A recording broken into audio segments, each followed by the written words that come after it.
ओम शांति। आज 1/8/2024, 1 अगस्त 2024। मीठे बाबा के मधुर मुरली का मुख्य सार है। मीठे बच्चे, तुम पवित्र बनने बगैर वापस जा नहीं सकते। इसीलिए शिव बाबा की याद से आत्मा की बैटरी को चार्ज करो और नेचुरल पवित्र बनो। मीठे बच्चे, तुम पवित्र रहे बगैर शांति धाम, परम धाम, जहाँ से हम आए थे वहाँ जा नहीं सकते और बाया वहाँ से सतयुगी दुनिया में पवित्र शरीर ले नहीं सकते। उसके लिए बाबा कहते हैं शिव बाबा की याद से अपनी आत्मा को सद्गुणों से, पवित्रता, सुख, शांति के गुणों से चार्ज करो और नेचुरल पवित्र बनो। प्रश्न है, शिव बाबा तुम बच्चों को घर चलने के पहले कौन सी बात सिखलाते हैं? बाबा तुम्हें शांति धाम, परम धाम जाने से पहले कौन सी बात सिखाते हैं? उत्तर, बच्चे, घर चलने के पहले जीते जी मरना है, माना इस कलयुग की दुनिया में रहते हुए भी डिटैच्ड रहना है। इसीलिए शिव बाबा तुम्हें पहले से ही देह के भान से परे ले जाने का अभ्यास कराते हैं, अर्थात मरना सिखलाते हैं। ऊपर जाना माना मरना, जाने और आने का ज्ञान अभी तुम्हें मिला है। अपनी बुद्धि को परम धाम में स्थित करना, परम धाम से नीचे आना। बाबा कहते हैं जाना और आने का अर्थ तुम्हें अभी समझ आया है। तुम जानते हो हम आत्मा ऊपर से आई हैं, शांति धाम से आई हैं, इस शरीर द्वारा पाठ बजाने। यहाँ पर हम स्थिर नहीं हैं, इस शरीर के द्वारा पाठ बजाने आई हैं। हम असल में वहीं के रहने वाले हैं, हम परम धाम के रहने वाले हैं। जब इस शरीर से पाठ खत्म हो जाएगा फिर वहाँ चले जाएंगे और अभी वहाँ वापस जाना है। धारणा के लिए मुख्य सार है, पहला नंबर, इस शरीर रूपी कपड़े से ममत्व निकाल जीते जी मरना। ये कपड़ा है शरीर, इसको हम बदलते रहते हैं, अर्थात अपने सारे पुराने हिसाब किताब भी हमें इस शरीर के साथ चुकतू करने हैं। दूसरा, डबल ताजधारी बनने के लिए पढ़ाई की मेहनत करनी है, दैवी गुण धारण करने हैं। सतयोगी में राजाई पद प्राप्त करने के लिए बाबा कहते हैं इस पढ़ाई को, ज्ञान को धारण करने की मेहनत करनी है, दैवीय गुण धारण करने हैं। जैसा लक्ष्य है, शुभ बोल है, ऐसा पुरुषार्थ करना है। वरदान है, अकल्याण के संकल्प को समाप्त कर अपकारियों पर उपकार करने वाले ज्ञानी तू आत्मा भव। कोई रोज आपकी ग्लानि करे, अकल्याण करे, गाली दे तो भी उसके प्रति मन में घृणा भाव ना आए।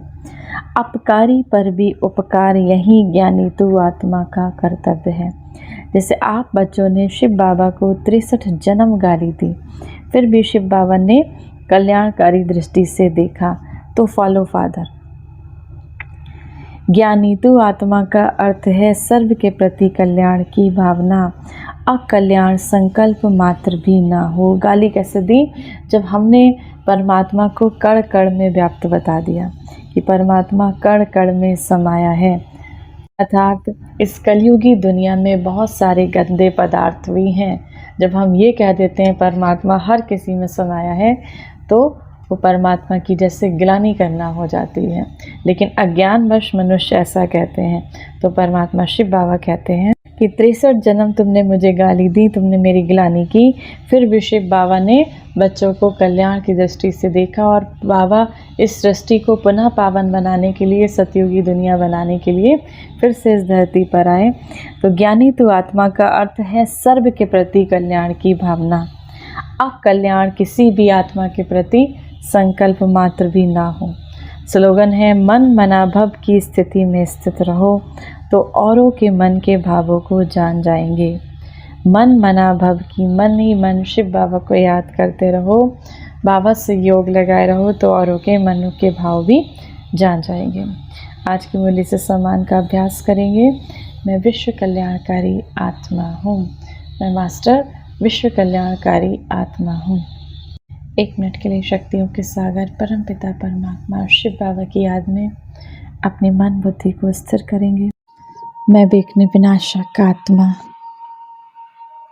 विघ्नों को विदाई देने वाली, विघ्नों को समाप्त करने वाली मैं विजयी आत्मा हूँ। मेरी विघ्न विनाशक गणेश के रूप में इस संसार में पूजा हो रही है। सभी भक्तगण विघ्न हरो देवा कहकर पुकारते, मैं विघ्न विनाशक गणेश शिव पिता से शक्तियां लेकर उन सभी आत्माओं के विघ्नों को दूर कर रही हूँ। उनके विघ्न दूर हो रहे हैं, समस्याएं दूर होती जा रही हैं।